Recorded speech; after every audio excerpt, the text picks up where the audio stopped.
Hi guys, we're going to show you everything that we have growing right now outside, and as the season is just rolling, there'll only be more to show you, but right now this is what we got growing. My goal this year was to grow more food on our little property than what we did last year. So replacing flowers with some mint just made perfect sense. So that's in there with some, these are actually one of my favorite flowers. I just love how dainty they are and they're just so beautiful.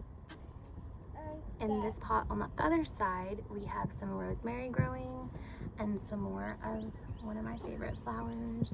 And then these are actually all flowers in that pot there.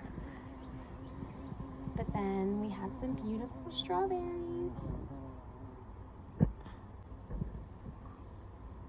Do you like those? All ruggies. You do?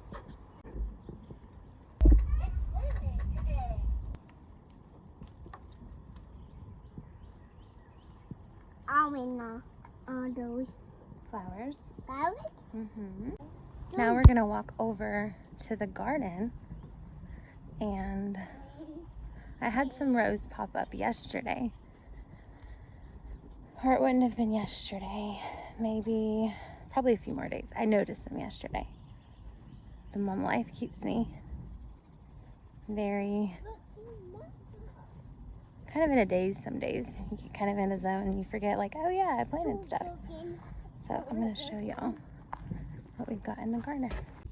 So this one is, I believe, arugula, which I probably seeded too heavy. That's okay. And then this one is, I believe, spinach.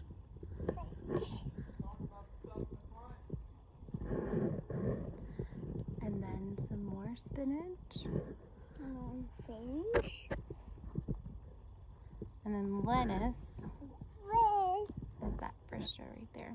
So the rows behind me, those are our peas. And the day that I needed to plant them, Keslin was out with me and wanted to help. So of course, when you have littles helping, your rows are not going to be as straight. And then about halfway through, Vincent woke up, and so I had to go in and get him, and then we came back out. But I put him in the carrier. Well, the lines, my rows got really crooked. But if they give us lots of peas, then it's okay. So from this stick to that pole that's leaning, this middle section is where we have about 8 rows of green beans. Green beans are our absolute favorite, and that's why I always plant so much of them, because I like to can anywhere from 30 to, hopefully, I really will need to do about 50 quarts this year of green beans. I think I did 35 last year, and we only have a few jars left. So I definitely want to double that, maybe even do about 60, so I can have as much as I want up the hill. And I'm going to show you some of the flowers. I'm not the expert on them. I don't know near as much as Alex does, but I'm learning. We know a lot of growers don't transplant their sunflowers, but as an experiment, so to say, we grew some from seed inside under lights, and then we transplanted those out here, and then we direct seeded some also. What we discovered from that was it is maybe worth it to get a head start, but the plants are so fragile that it was very hard to plant them and not break the stems. So to do it next year that way, we probably wouldn't. We would just direct seed.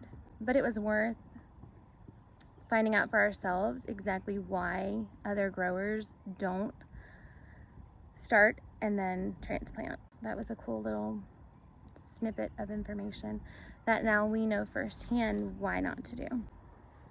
Being up here on this hill without Judas the goat is different, and it's a little bit saddening. We do miss him, but everything has a season, and his season here ended. I love you. Green What? beans. Green beans? Green beans. No, these are flowers. Flowers. Flowers. Flowers. Yeah. Since our garden is not huge by any means, and I wanted to grow more green beans this year, it gave me less room to grow my tomato plants. So Alex tilled up this row behind me, up next to the flowers, that hopefully we're gonna do a run of tomatoes up here and then have some more spinach and lettuce, and I believe he planted some radishes also. So we can't wait to see how this row will do. Our garden did really good last year. That was the first year it ever had a garden in that spot as far as we're aware of, and it did. I was very happy with as much as we got from it. I didn't cover all the flowers that were growing up on the hill, and that is simply because, I'll just be honest, I do not know all their names right off like Alex, like he does, and I also don't want to give any false information or confuse anyone because I'm still learning them.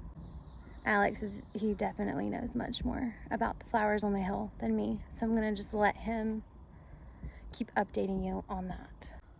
I pretty well showed y'all everything that we have in there.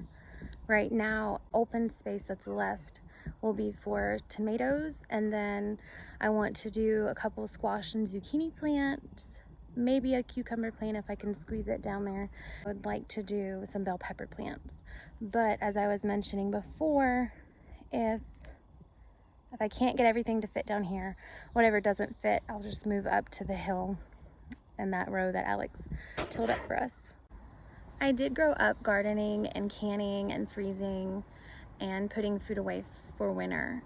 But like once you get married and have your own family, then in a sense you almost have to learn everything over again, because what maybe worked for my parents might not work for me, or what worked for a relative on their land may not work for you. It just depends on, you know, where your garden is located, how big your garden is, how much you can handle. So even though I grew up with gardening, I still learn so much every year. Please continue to learn and grow, because it's just more that I can pass on and teach to y'all or to my children as they get older, and I hope that they love gardening as much as I do. I didn't love it as much as I do now, obviously, in like my teenage years, because it's hot and who wants to get out there and pull weeds in the middle of summer when you can do so much more, or at least I thought back then was worth more of my time.